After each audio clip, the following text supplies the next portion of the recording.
Hello, boys and girls.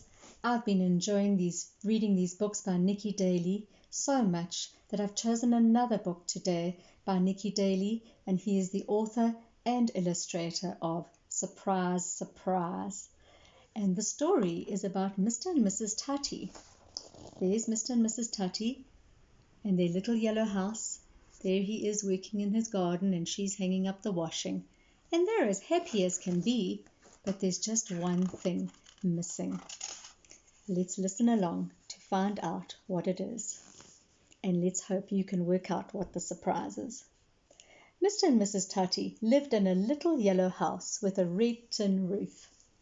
Inside the house they had almost all they needed to be happy. A little cooking stove, good food, a table and 2 chairs, and a little red hen that laid eggs.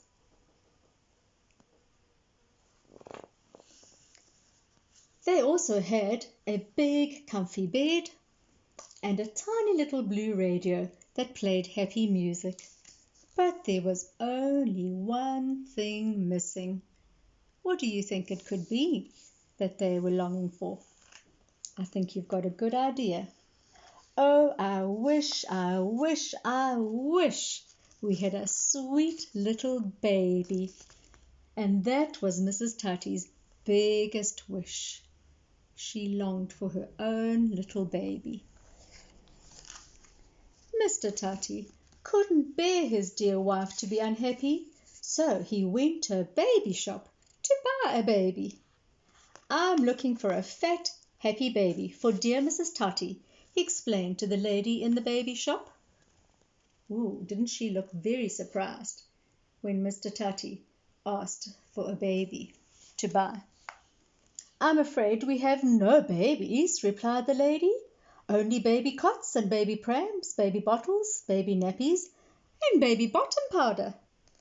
Oh dear, sighed Mr. Tati. These things will be of no use without a baby. And so he left the shop,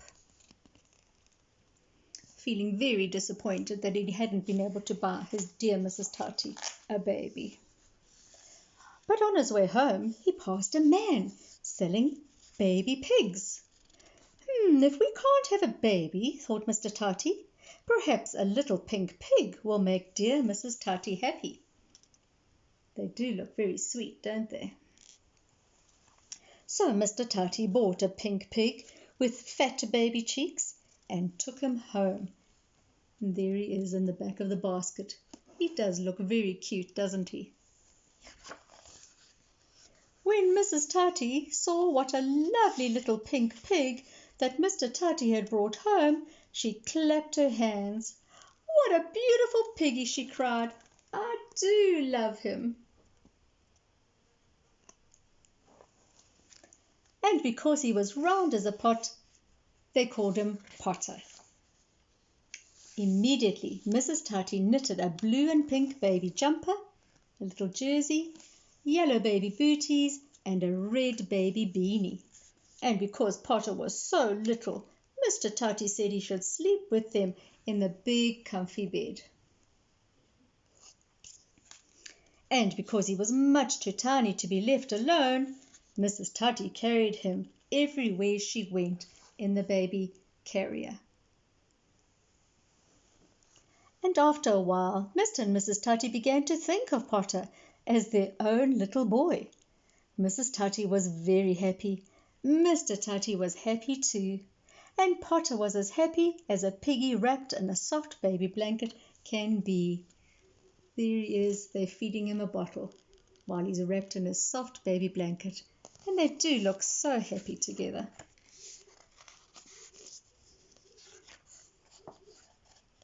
This page is sticking together. And so life went on until the day arrived when Potter was old enough to start school.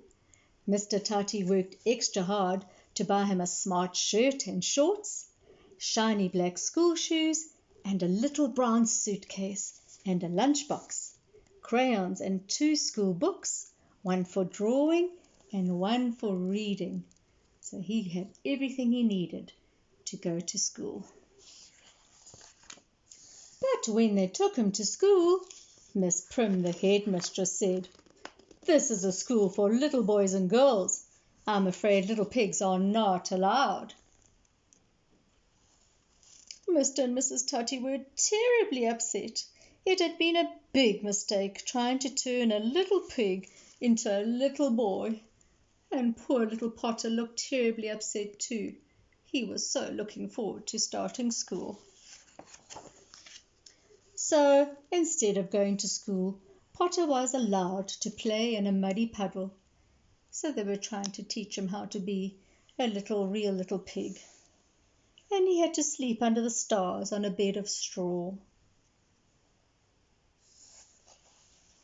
But for a special weekend treat, he was given a warm bubble bath, put into fancy pajamas, and allowed to climb into the big comfy bed again and sleep between Mr. and Mrs. Tati. And there they listened to happy music played on the tiny blue radio until it was time to turn off the light. But in the dark, when Potter was fast asleep, Mrs. Tati would whisper to Mr. Tati, "Oh, I wish our little pig had 10 sweet toes like yours." "And 10 sweet fingers to match," Mr. Tati would add. "And a little button-sized nose, like mine would be lovely too," said Mrs. Tati. "With tiny ears like mine to match," said Mr. Tati. So they were imagining him like a real little boy. "And what about a little round bottom without a piggy-wiggy tail?" Mrs. Tati whispered. "He'd be just like us, and we'd all be the same," Mr. Tati whispered back very softly. "Oh, I wish, Mrs. Tati wished sadly before she fell asleep. She longed for them all to be the same. Mr. Tati couldn't bear his wife to be unhappy, so one starlit night he went outside and wished upon a falling star. "I wish that when we wake up in the morning we will all look the same." Do you think Mr. Tati's wish is going to come true? Let's find out. In the morning, surprise, surprise! And they did all look the same, 3 little piggies, and they all looked very happy. Wasn't that a fabulous story? Surprise, surprise by Niki Daly, and I'm sure you thoroughly enjoyed it. And next time we've got another Niki Daly story. This one is called Nicholas and the Wild Ones, and it's about Nicholas and how he deals with the bullies at school, the wild ones. So follow along and subscribe so that you get the notifications, and give it a thumbs up, and I hope you'll be listening along next time at Library Hour. Goodbye.